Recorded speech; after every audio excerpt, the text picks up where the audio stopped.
રામાપુર મરી માતા મંદિર પાસે બે બાઇક સામસામે અથડાઈ, બે યુવાનોના ઘટના સ્થળે મોત, એક ગંભીર રીતે ઘાયલ. બે આશાસ્પદ યુવાનોના કરુણ મોતથી નિમખલ અને નવેરા ગામમાં શોકનો માહોલ. રવિવારે સાંજે પારડી નેશનલ હાઈવે નંબર 848 પર રામાપુર મરી માતા મંદિર સામે બે બાઇકો વચ્ચે થયેલા ભયંકર અકસ્માતમાં બે યુવાનોએ જીવ ગુમાવ્યા છે, જ્યારે એક વ્યક્તિ ગંભીર રીતે ઘાયલ થયો છે. અકસ્માતમાં નિમખલ ગામ મેડી ફળિયાના 20 વર્ષના કૃષ્ણા દિલીપભાઈ પટેલ અને નવેરા ગામ મેડી ફળિયાના શિયાંશ અમૃતભાઈ નાયકાનું ઘટના સ્થળે જ કમકમાટી ભર્યું મોત નીપજ્યું છે. કૃષ્ણા મેરિલ કંપનીમાં તો શિયાંશ પારડી જીઆઈડીસીની એડવાન્સ કુલિંગ ટાવર કંપનીમાં નોકરી કરીને પોતાના પરિવારને મદદરૂપ થતા હતા. રવિવારે સાંજે કૃષ્ણા પોતાની બાઇક નંબર GJ15EF 6545 પર પારડી તરફ જતા હતા.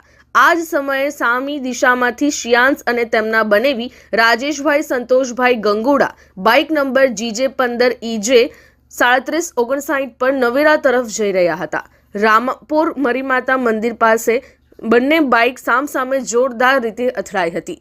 ત્યારે અકસ્માતનો અવાજ એટલો પ્રચંડ હતો કે આસપાસના લોકો તાત્કાલિક દોડી આવ્યા હતા.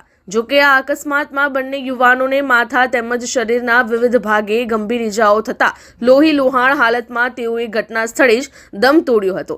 રાજેશભાઈ ગંગોડાને ગંભીર ઇજાઓ થતા 108 દ્વારા સિવિલ હોસ્પિટલમાં સારવાર માટે ખસેડવામાં આવ્યા છે. પારડી પોલીસ મથકના PI GR ગઢવી તેમની ટીમ સાથે ઘટના સ્થળે પહોંચી મૃતદેહનો કબજો લઈ વધુ તપાસ હાથ ધરી છે. માત્ર 20 વર્ષની ઉંમરે બે યુવાનોના અકાળ અવસાનથી નિમખલ અને નવેરા ગામમાં માતમ છવાઈ ગયો છે.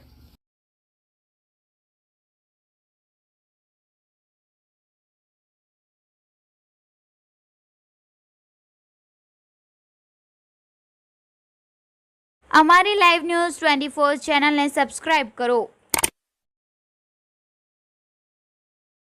બેલ આઇકોન દબાવો જેથી આવનાર ન્યૂઝ અપડેટ્સની નોટિફિકેશન આપ સુધી સૌથી પહેલા પહોંચે.